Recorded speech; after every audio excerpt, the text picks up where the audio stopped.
नमस्कार, मी संदीप देशपांडे, महाराष्ट्र नवनिर्माण सेना नगरसेवक आणि गटनेता म्हणून गेली 5 वर्ष या महापालिकेत काम करतोय. स्थायी समितीमध्ये काम करत असताना अनेक टेंडर प्रक्रिया, निविदा प्रक्रिया या सगळ्यांचा अभ्यास करण्याचा प्रयत्न मी केला.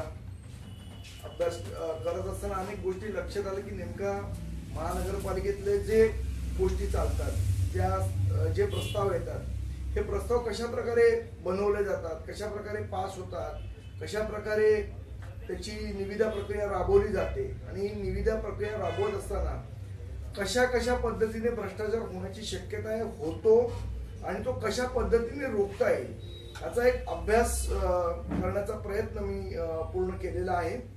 आणि तोच आज या फेसबुक लाईव्हच्या माध्यमातून या वॉर रूम मधनं जी दादर माहीम मतदारसंघासाठी आम्ही तयार केलेली आहे, या वॉर रूम मधनं मी आपल्याला सगळ्यांना या निविदा प्रक्रियेमध्ये जे घोळ होतात ते कसे होतात हे सांगण्याचा प्रयत्न मी आज करणार आहे. आपले काही प्रश्न असतील तर त्या संदर्भातही आपण चर्चा करूया.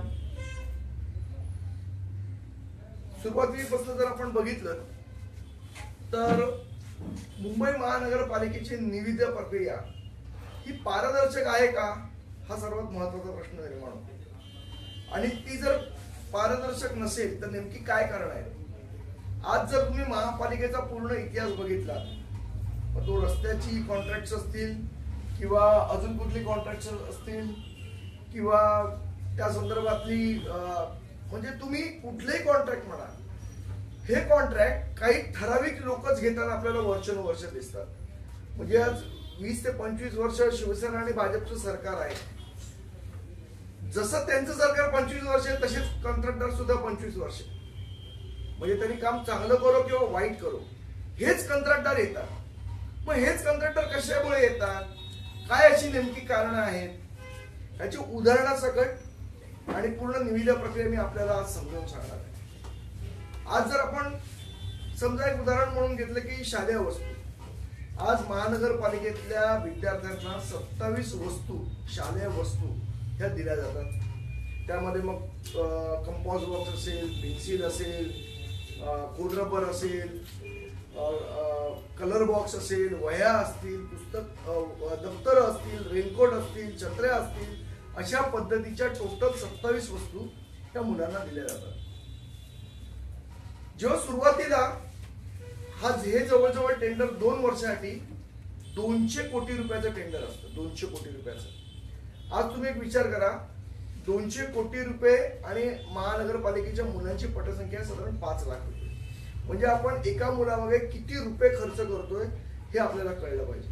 आज जर आपण ऍव्हरेज बजेट काढलं महानगरपालिकेचं, शैक्षणिक बजेट, एज्युकेशन बजेट, आज महानगरपालिकेची अधिनियम 1888च्या नुसार प्राथमिक शिक्षण देणं ही महानगरपालिकेला बंधनकारक आहे. मग असं असताना, या सगळ्या गोष्टी असताना आपण एका विद्यार्थ्यामागे महानगरपालिका वर्षाला जवळजवळ 1 लाख रुपयाच्या वर खर्च करते. आणि एवढं करून त्या क्वालिटीचं शिक्षण त्यांना मिळतं का? मग काय त्याची कारण आहे? महानगरपालिकेच्या या सगळ्या गोष्टींवर एक धनुका समिती म्हणून नेमली होती.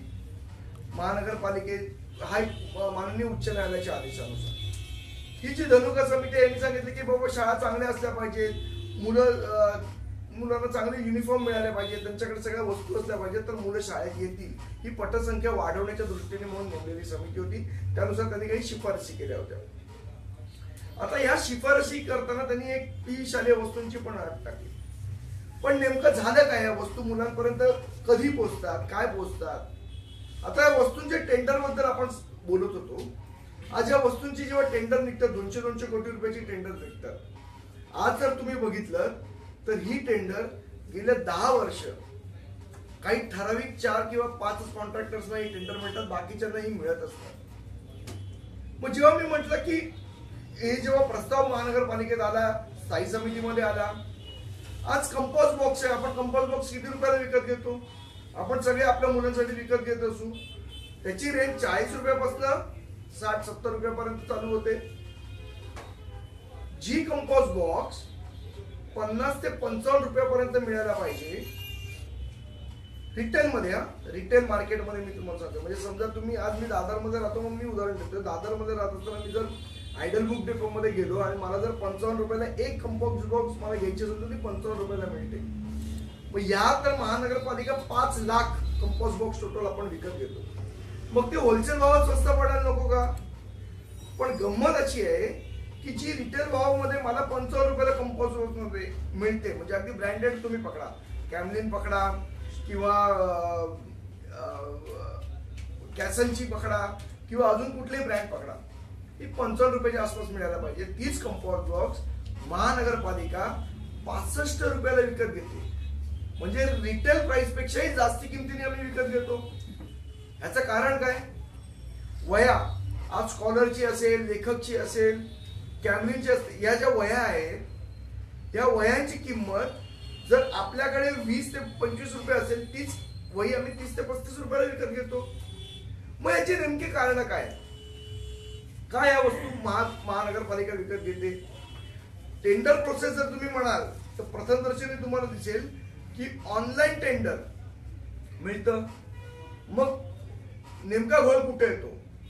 तर ह्याचा जो घोळ आहे हा तो टेंडर कंडिशन्स, म्हणजे हे टेंडर भरण्यासाठी कोण कंपनी क्वालिफाय होईल, कुठली कंपनी क्वालिफाय होईल, यासाठी ते टेंडर कंडिशन्स बनवले जातात, ज्याला आपण निविदेतल्या अटी म्हणतो.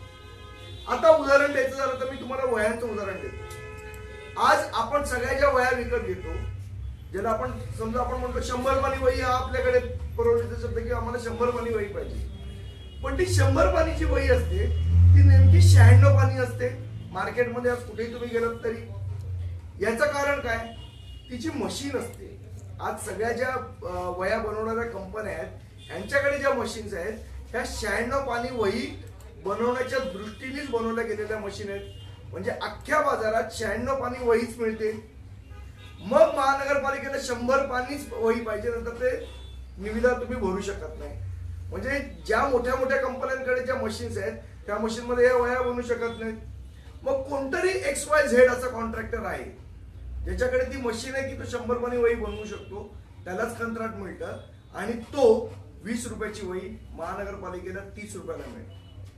हा अशा प्रकारचा भ्रष्टाचार मी उघडकीस आणला, स्थायी समितीमध्ये आवाज उठवला, पण दुर्दैवाने सत्ताधारी पक्षांनी बहुमताच्या जोरावर हा भ्रष्टाचार मंजूर केला. एकंदरच निविदा प्रक्रिया तुम्ही बघितली तर ह्या टेंडर कंडिशन्स मध्ये सगळे घोळ आहे. म्हणजे अगदी उदाहरण द्यायचं झालं तर मी रस्त्याचं उदाहरण देईन तुम्हाला. आज रस्त्यामध्ये L&T सारखी कंपनी ही निविदा प्रक्रियेमध्ये भाग घेत असताना सुद्धा बाद ठरते. म्हणजे तुम्ही म्हणाल की L&T ने ते एवढे रोड बांधले आहेत, मग ती महानगरपालिकेच्या निविदा प्रक्रियेत का नाहीये? हिंदुस्थान कन्स्ट्रक्शन सारखी कंपनी का नाहीये? नागार्जुन रोड बिल्डर सारखी कंपनी का नाहीये?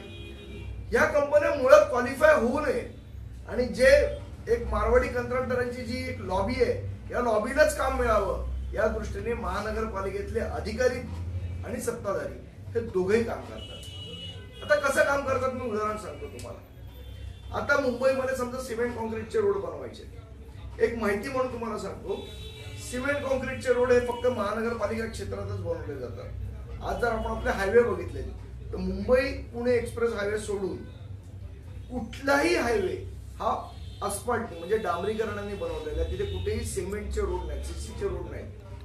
मग निविदेमध्ये एक अट येते की एका वर्षाच्या आत 50 किलोमीटर रोड ज्यांनी सिमेंट कॉन्क्रीटचे बनवले तेच हे टेंडर भरायला क्वालिफाय होतील.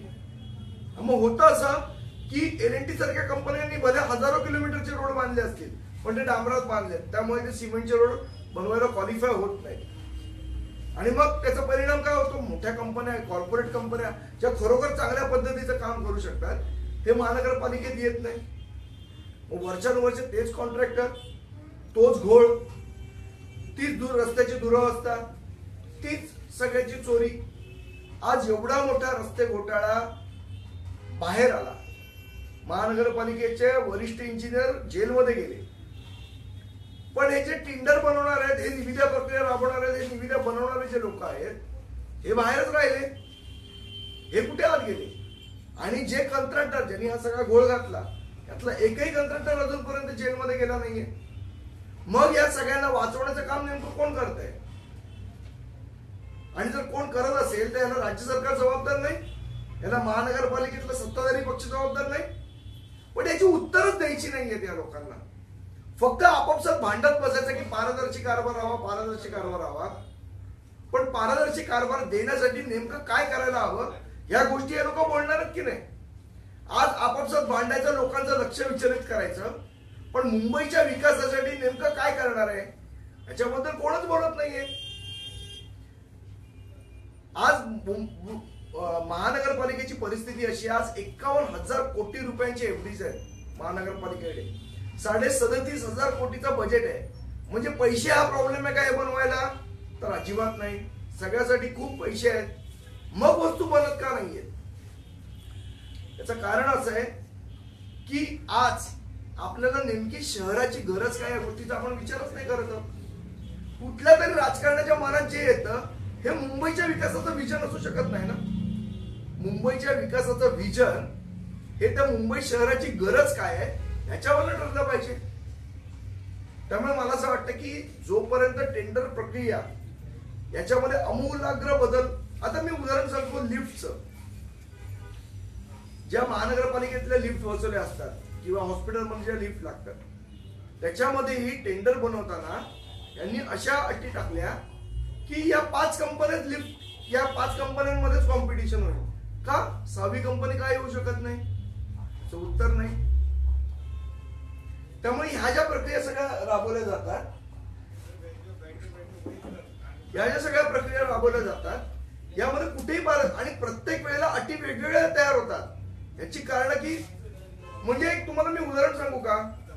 असं म्हणतात की दिवार मधला किंवा त्रिशूल मधला जो कॅरेक्टर जी लिहिली, ज्या लेखकांनी जी कॅरेक्टर लिहिली ती अमिताभ बच्चन यांना डोळ्यासमोर ठेवून लिहिलेली कॅरेक्टर होती. म्हणजे अमिताभ बच्चनला मला काम द्यायचंय, त्या यांनी तो पिक्चर तयार झालेला. तसंच मला या एक्स कंत्राटदाराला काम द्यायचंय असा विचार करूनच या निवेदनच्या अटी बनवल्या जातात.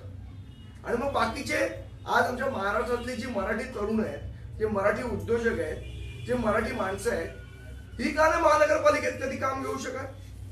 त्यांनी 4 पैसे मिळवावे. आज जर महानगरपालिका ही का फक्त या लोकांसाठीच बनवलेली आहे? या कंत्राटदारांनी जो गोंधळ घातलेला आहे. आज मी तुम्हाला एक साधं उदाहरण देतो. माझ्या इथलं फुटपाथचं काम करायचं होतं, त्यासाठी ऑनलाईन टेंडर गेली. त्या टेंडर मध्ये एका माणसानी म्हणजे फुटपाथची समजा एक एस्टिमेटेड कॉस्ट काढली जाते की बाबा या फुटपाथला किती खर्च येईल, 100 रुपये खर्च येईल, उदाहरण म्हणून सांगतोय तुम्हाला. तर कॉन्ट्रॅक्टरनी जेव्हा निविदा भरली तेव्हा त्यांनी 60% बिलो, म्हणजे 100 रुपयाचं काम मी 40 रुपयात करून देतो. असं शक्य होईल का? 100 रुपयाचं काम 40 रुपयात करून देणं म्हणजे त्याचा अर्थ तू चोरी करणार, म्हणजे त्याचा अर्थ तू लूट करणार, म्हणजेच ते काम बरोबर होणार नाही. मग तोच फुटपाथ परत 2 वर्षांनी पुन्हा बनवायचा. हे कुठेतरी थांबणार आहे की नाही? की जनता आपली कर भरते आणि हे पैसे, एक फुटपाथ तयार झाला तो 10 वर्ष टिकू शकत नाही. आज प्रायव्हेट लोकांनी जे फुटपाथ बांधलेले आहेत, आज मोठ्या मोठ्या कंपन्या, आज इंडिया बुल सारखी कंपनी आमच्या दादरला आहे, तिथे त्यांनी फुटपाथ बांधले बघा. 10 वर्ष काही झालेलं नाहीये. इथे मोतीलाल ओसवालच्या इथे फुटपाथ बांधलेला आहे बघा, 10 वर्ष काही झालेलं नाहीये. मग जर हे प्रायव्हेट लोक एवढ्या चांगल्या पद्धतीचं काम करू शकतात आणि महानगरपालिकेच्या रेटच्या कमी रेटमध्ये, तर मग महानगरपालिका का नाही करू शकत? ह्याला कारण एकच आहे की हे जे कंत्राटदार आहेत हे माजलेले आहेत. यांचा माज उतरवणं गरजेचं आहे. आणि हे का माजलेत? कोणी माजवलंय यांना? यांना माजवलंय त्या भ्रष्ट अधिकाऱ्यांनी माजवलंय आणि भ्रष्ट सत्ताधाऱ्यांनी माजवलंय. कारण यांचा अंकुशच नाहीये या लोकांवर. जर या लोकांचा अंकुश असता, जर या लोकांची भीती असती तर ही गोष्ट घडली नसती. पण आज सत्ताधाऱ्यांची भीती नाहीये कंत्राटदाराला आणि अधिकाऱ्यांची नाहीये. एक डाव्या खिशात आणि एक उजव्या खिशात. आणि फक्त आमच्याकडे बहुमत आहे म्हणून आम्ही वाटेल ती कामं स्थायी समितीमध्ये मंजूर करणार, अशा प्रकारचा आविर्भाव शिवसेना आणि भाजप या दोन्ही पक्षांमध्ये. म्हणजे एकाला काढावा आणि दुसऱ्याला दाखवावा असा प्रकार आहे. त्यामुळे माझी आपल्याला नम्र विनंती आहे की ह्या सगळ्या गोष्टींचा विचार करा. आज तुम्ही जे बघताय नुसतीच भावनिक आव्हानं देऊन निवडणुका लढवू नका किंवा त्या भावनिक आव्हानाच्या आहारी जाऊन निवडणुका देऊ नका, मतं देऊ नका. आज खरी परिस्थिती बघा काय आहे. या एवढ्या सगळ्या गोष्टी तुम्हाला 25 वर्षात कोणीतरी समजून सांगण्याचा प्रयत्न केला का हो, की महानगरपालिकेमध्ये काय घडतं आणि काय नाही ते. आज महाराष्ट्र नवनिर्माण सेनेच्या माध्यमातून आज आम्ही तुमच्या समोर येतोय. आज महानगरपालिकेच्या प्रत्येक गोष्टी या आज आम्ही तुम्हाला या फेसबुक लाईव्हच्या माध्यमातून येत्या येणाऱ्या दिवसात सांगणार आहोत. तुमचे काही प्रश्न असतील तेही आम्ही याच्यामध्ये घेणार आहोत. तुमचे जे प्रश्न असतील ते याच्यावर तुम्ही सांगा. सभा कधीपासून सुरू होणार? मंगेश निसाळ यांचा प्रश्न आहे की साहेबांच्या सभा कधीपासून सुरू होणार. निश्चित ही वादळापूर्वीची शांतता आहे आणि लवकरच वादळाला सुरुवात होणार आहे. चंद्रकांत कदम सेना मनसे युती करा, हा प्रश्न मला असं वाटतं सेना मनसे युती करा याचा जो निर्णय आहे तो मला असं वाटतं दोन नेते माननीय राजसाहेब ठाकरे आणि माननीय उद्धवसाहेब ठाकरे हेच घेऊ शकतात. पण निश्चितपणे कार्यकर्त्यांची भावना आहे, आम्ही त्यांच्यापर्यंत पोहोचू. अजून एक अभिषेक म्हणून प्रश्न आहे की शिवसेनेनी जो परवा वचननामा जो काढला, जो घोषणांचा किंवा जे काय करणार आहे वचनपूर्ती त्यांची ती जी मांडली त्याच्यावर काय मत आहे? बघा असं आहे, सर्वात महत्वाची जी घोषणा, बाकीच्या घोषणा सोडून दे की आम्ही पाणी करू, रोड करू, आता ते वर्षानुवर्ष देतात. त्यामुळे त्याच्याबद्दल आणि त्या घोषणा देऊनही ते काम करत नाही, त्यामुळे त्याच्याबद्दल बोलण्याचा काही विषय नाही. पण जी अत्यंत महत्वाची घोषणा त्यांनी केली की 500 स्क्वेअर फूटच्या खालच्या घरांना आम्ही प्रॉपर्टी टॅक्स लावणार नाही. आज प्रॉपर्टी टॅक्स जर आपण बघितला तर पहिले कसं होतं, जो सुरुवातीला प्रॉपर्टी टॅक्स जो महानगरपालिका आकारायची, समजा ही एक रूम आहे, 100 स्क्वेअर फूटची रूम आहे, याचं भाडं काय मिळू शकतं. 100 स्क्वेअर फूटच्या रूमला समजा दादर सारख्या ठिकाणी असेल तर वर्षाचं त्याचं भाडं, वर्षाचं महिन्याचं भाडं 10,000 रुपये असेल तर त्या 10,000 रुपयावर त्याला आपण रेटेबल व्हॅल्यू असं म्हणतो, त्या 10,000 रुपयावर टॅक्स आकारला जायचा. आज तो कॅपिटल व्हॅल्यूवर म्हणजे त्या रूमची किंमत काय आहे, त्याची व्हॅल्यू काय आहे त्याच्यावर आकारला जातो. म्हणजे ती खोलीची किंमत 1,00,000 रुपये, मग तुम्हाला टॅक्स जो आकारला जातो तो 1,00,000वर आकारला जातो. म्हणजे पहिले जो 10,000वर आकारला जायचा तो आता 1,00,000 रुपयावर आकारला जातो.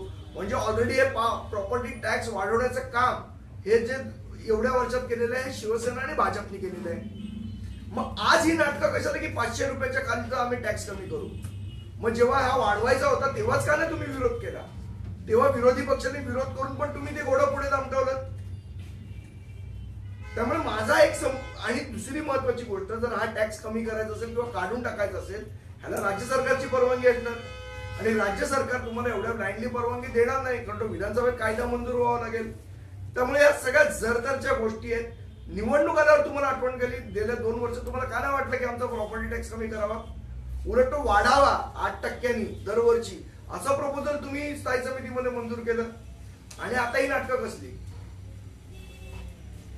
विनायक भोसलेंचा प्रश्न आहे, आपल्या वॉर्डमध्ये होणाऱ्या तिरंगी लढतीबद्दल थोडे बोला. विनायक भोसले, माझ्या वॉर्डमध्ये तिरंगी हो दुरंगी हो, आज मी कामं केलेली आहेत. मी मनापासून लोकांची कामं केलेली आहेत. मनापासून काही मुंबईच्या विकासाचे मुद्दे हे महापालिकेत मांडलेले आहेत. आम्ही आज लोकांपुढे ही कामं घेऊन जाणार आहोत. आमच्याकडे काही पैसे नाहीत, काही नाही. आम्ही लोकांपुढे आमची कामं घेऊन जाणार आहोत आणि ही कामं लोकांपुढे दाखवणार आहोत. आणि त्यानंतर हे आम्ही लोकांना आवाहन करणार आहोत की ही जर कामं तुम्हाला वाटतंय खरोखर आम्ही केली असतील तर आम्हाला कृपया मतदान करा. आणि मला पूर्ण खात्री आहे की आम्ही ज्या पद्धतीची कामं केलेली आहेत, ज्या पद्धतीने लोकांचा विश्वास जिंकलेला आहे, लोक निश्चितपणे महाराष्ट्र नवनिर्माण सेनेच्या उमेदवाराला निवडून देतील. नितीन गोमणे यांचा प्रश्न आहे, 500 स्क्वेअर फूट टॅक्स फ्रीचा निर्णय शिवसेना भाजपा कल्याण डोंबिवली महानगरपालिकेमध्ये का नाही घेत? तिथे ते त्यांची सत्ता आहे, 90+ नगरसेवक आहेत. मला असं वाटतं निर्णय काय घेणं हे कोणाच्या तरी हातात असावं लागतं. महापालिकेने प्रॉपर्टी टॅक्स रद्द करावा याचा निर्णय महानगरपालिका नियम 1888 चॅप्टर 8 च्या कलम 139 अनुसार हा निर्णय फक्त राज्य सरकार घेऊ शकते, महानगरपालिकेला त्याचा अधिकार नाही. नितीन दौड यांचा प्रश्न आहे की 2012चा शिवसेनेचा वचननामा अजून पूर्ण झाला नाही, त्याबद्दल आपलं काय मत? नाही, निश्चितपणे कसं आहे, वचननामा म्हणायचा आणि वचनाची पूर्तता करायची नाही, ह्या गोष्टीला काही अर्थ नाहीये. मला वाटतं त्यांनी एकदा स्वतःचाच वचननामा आठवावा की आम्ही काय वचनं लोकांना दिलेली. त्यांनी एक वचन दिलं होतं की मुंबईचे रस्ते चांगले होतील. गेल्या 5 वर्षात मुंबईचे रस्ते चांगले झाले का? आजही तुम्ही 2017ला आज मुंबई महानगरपालिकेची स्थापना ही 1866 साली झाली आणि आजही 2017 साली आपण जर लोकांना सांगतो आम्ही 24 तास पाणी देऊ, याचा अर्थ आपण कुठेच कमी पडलेलो आहे. जे काम व्हायला पाहिजे होतं ते काम झालेलं नाहीये आणि मुंबईची लोकसंख्या एवढ्या झपाट्याने वाढते की या पद्धतीने लोकांना 24 तास पाणी देणं हे प्रॅक्टिकल पॉसिबल आहे का? आपण जे बोलतोय ह्याला कुठेतरी बेस असावा लागतो. आज मीही म्हणेन की मी 10,000 कोटी रुपये माझ्या वॉर्डसाठी खर्च करेन. आपण ते पैसे मुळात माझ्याकडे पाहिजेत ना. उगीच तुमच्या वाफा दडवण्याचा काय अर्थ आहे? परवा मुख्यमंत्री कल्याण डोंबिवलीच्या वेळेला म्हणाल की 6,500 कोटी रुपये कल्याण डोंबिवलीला पॅकेज आहे. मुख्यमंत्र्यांच्या खिशात नाही फुटी कवडी आणि देणार कुठलं 6,500 कोटी रुपये? अभिजित रागजी यांचा प्रश्न आहे, दादरमध्ये फेरीवाल्याचा त्रास खूप होतो, त्यांना हटवणार का? निश्चितपणे याच्यासाठी आम्ही खूप पाठपुरावा केला. आज फेरीवाल्यांसाठी एक महानगरपालिकेनी फेरीवाला धोरण अवलंबलं पाहिजे अशा प्रकारचा सुप्रीम कोर्टाचा आदेश आहे. पण महानगरपालिकेने त्या आदेशाचं उल्लंघन करून फेरीवाल्यांना एक धोरण राबवायला पाहिजे होतं की हा हॉकर झोन असेल, हा नॉन हॉकिंग झोन असेल, अशा प्रकारचं धोरण राबवायला पाहिजे होतं. पण महानगरपालिकेच्या सत्ताधाऱ्यांनी ते धोरण मंजूर होऊ दिलं नाही सभागृहात. अजूनही तो विषय पेंडिंग आहे. पण निश्चितपणे जर महाराष्ट्र नवनिर्माण सेना सत्तेत आली तर ह्या विषय माझ्यावर विश्वास ठेवा, 1 महिन्याच्या आत महाराष्ट्र नवनिर्माण सेना सोडून टाकेल. सुमित वर्माचा प्रश्न आहे, मुंबईमधील मराठी टक्का घसरल्यामुळे शिवसेनेला उत्तर भारतीयांचा पुळका आलाय आणि उत्तर प्रदेश दिन साजरा होणार, यात आपल्या पक्षाची काय स्टँड आहे? ना आम्ही वेळोवेळी याच्यात भूमिका मांडलेली आहे की याच्या मागणं जर राजकीय गोष्ट होणार असेल, राजकीय प्रदर्शन जर होणार असेल तर त्या गोष्टीला आमचा विरोध होता आहे आणि यापुढे राहणारे माननीय रासाहेबांनी क्लिअर केलेलं आहे. पण तरी सुद्धा जर या पद्धतीने तुम्ही एकीकडे मराठी माणसाचं भावनिक आव्हान करायचं आणि दुसऱ्यांचं लांबोल चालन करायचं, हे आता लोक बघतात. लोकांना तर या गोष्टी दिसायला लागलेल्या आहेत. सचिन एल गंदेवार यांचा प्रश्न की मनसे अपंगांसाठी काय करणार व वचननामामध्ये हा मुद्दा राहणार का? असं आहे, महानगरपालिकेच्या टोटल बजेटमध्ये म्हणजे 37,500 कोटीचं जर बजेट असेल तर त्यातले 2% निधी हा अपंगांसाठी राखीव ठेवण्याची तरतूद ही राज्य सरकारच्या अधिनियमामध्येच करून ठेवलेली आहे.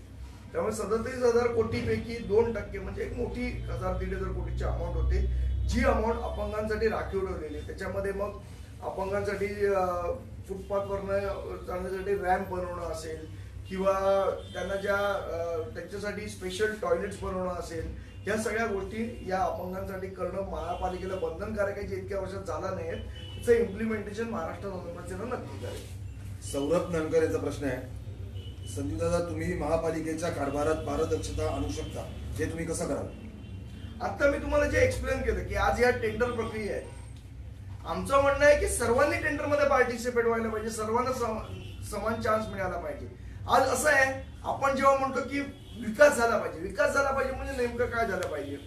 तर चांगल्या गोष्टी झाल्या पाहिजे, चांगले रस्ते झाले पाहिजे, चांगलं लोकांना वॉटर डिस्ट्रीब्युशन सिस्टीम झाली पाहिजे. मग या गोष्टी करणारे जे कंत्राटदार आहेत ते चांगलेच पाहिजेत. तर चांगला माणूस आला, आज पण आपण साधा वडापाव खायचा असेल तरी त्या एरियातला जो बेस्ट माणूस असेल त्याच्याकडे जाऊन वडापाव खातो, ज्याची चव चांगली असेल त्याच्याकडे.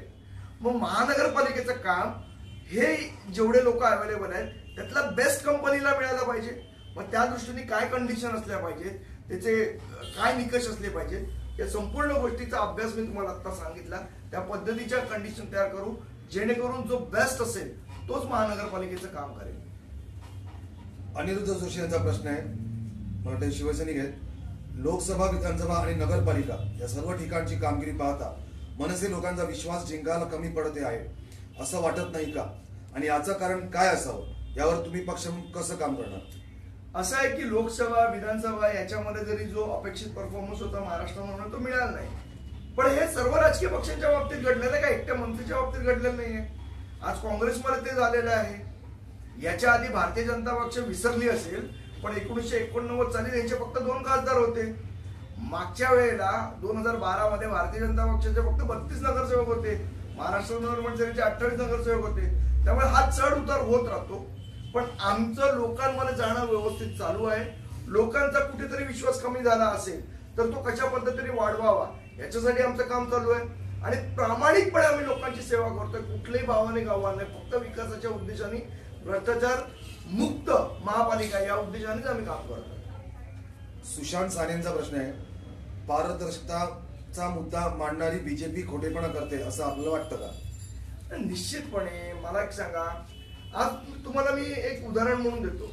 आज जेवढी एक मध्ये जेवढी जी रोडची कंत्राटं पास झाली, नाले सफाईची कंत्राटं पास झाली, याचे मिनिट्स आहेत महानगरपालिकेवर. आणि मी बोलतोय म्हणून माझ्यावर प्लीज विश्वास ठेवू नका. महानगरपालिकेच्या स्थायी समितीचे मिनिट्स बघा.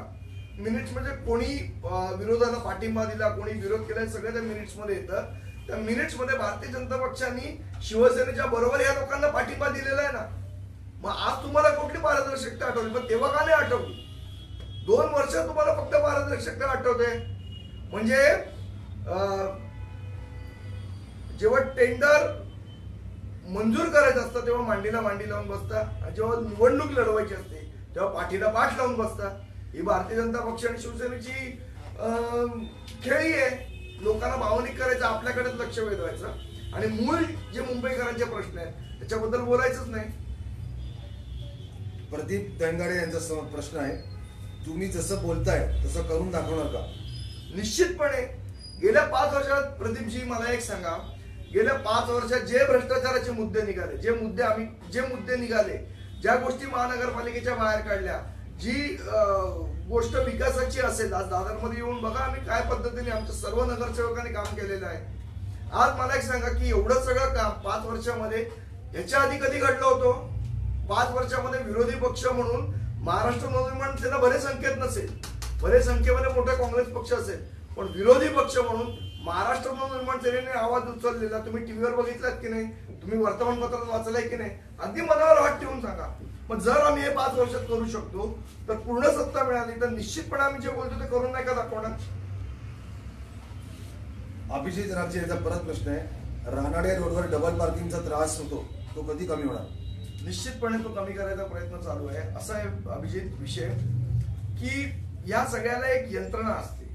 आज रानाडे रोडचं डबल पार्किंग आहे तर ते गाड्या उचलायला ते टोईंग व्हेकल लागते. एक गोष्ट मला मनापासून सांगायची आहे, म्हणजे याच्यात कुठेही मला दिशाभूल करायची नाहीये, पण विषय असा येतो की नगरसेवक हा एक्झिक्युटिव्ह बॉडी, म्हणजे ज्याला म्हणतो की अधिकार त्याच्या हातात, तसे बघायला गेलं तर काय नाही, तो फक्त प्रश्न विचारू शकतो.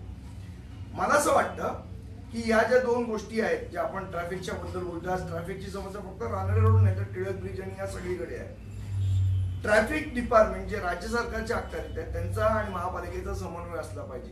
आज आम्ही वारंवार कंप्लेंट करतो, आमच्याकडे टोईंग व्हेकलच नाही. आमच्याकडे एकच टोईंग व्हेकल आहे, ते तर शिवाजी पार्कला पाठवलं, ते रानाडे रोडला पाठवू शकत नाही. या पद्धतीची कारण असतात. आज राज्य सरकारने पोलिसांना टोईंग व्हेकल पर्याप्त उपलब्ध करून दिल्या पाहिजे, जेणेकरून रोज कारवाई होईल. जोपर्यंत नागरिकांच्या मनात त्या कारवाईची भीती बसत नाही तोपर्यंत हे शक्य नाही. अभिनव लिंगोजवार याचा प्रश्न आहे, मनसे पूर्ण महानगरपालिका लढणार का?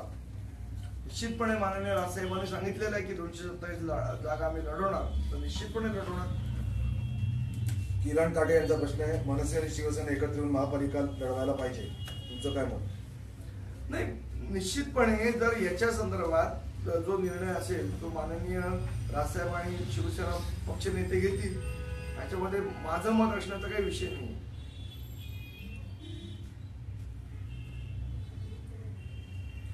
धन्यवाद. याच्यानंतर ही वॉर रूम जी आहे आपण इथे चालू केलेली मी तुम्हाला दाखवणार. तत्पूर्वी फक्त एकच सांगायचं आहे मला तुम्हाला की या वॉर रूम मधनं आज जसं आपण महानगरपालिकेच्या भ्रष्टाचाराबद्दल बोललो, येणाऱ्या याच्यामध्ये मनसे नेमकं काय करू इच्छिते, कुठल्या समस्या आहेत आणि त्या कशा पद्धतीने आम्ही सोडवणार आहेत, याच्यासाठी आम्ही एक फेसबुक लाईव्ह करणार आहोत. त्याची तारीख तुम्हाला लवकरच कळवण्यात येईल. धन्यवाद. ही वॉर रूम मी तुम्हाला दाखवतोय. आज आमचे सगळे कार्यकर्ते आणि सगळे लोक इथे बसलेले आहेत. इथे कम्प्युटरवर काही क्रिएटिव्ह होल्डिंग्स किंवा या पद्धतीचं प्रचाराचं साहित्य इथे बनवलं जात आहे. आज लॅपटॉपवरनं फेसबुकवर काय अपडेट्स आहेत त्या दिल्या जात आहेत. वेगवेगळ्या बातम्या इथे शेअर केलेल्या जात आहेत. काही लोकांचं जे राईटअप असतो उमेदवाराचा तो लिहिणं चालू आहे. तिकडे लॅपटॉपवर वेगवेगळ्या पक्षांचे काय लोक लिहित आहेत काय नाही त्याचा एक रिसर्च टीम तिथे आहे. अशा पद्धतीची वॉर रूम आम्ही केलेली आहे. आज आपल्या सर्वांच्या शुभेच्छा तर आहेतच आणि यापुढे लवकरच फेसबुक लाईव्हवर आपण महाराष्ट्र नवनिर्माण सेना नेमकं काय करणार आहे, मुंबईच्या दृष्टीने काय गोष्टी आवश्यक आहे याच्यावर आपण चर्चा करूया. धन्यवाद. लवकरच तुम्हाला तारीख कळवतो. दिलेल्या आपल्या सर्वांच्या जो आपण प्रतिसाद मला दिला त्याबद्दल आपले खूप खूप आभार. धन्यवाद.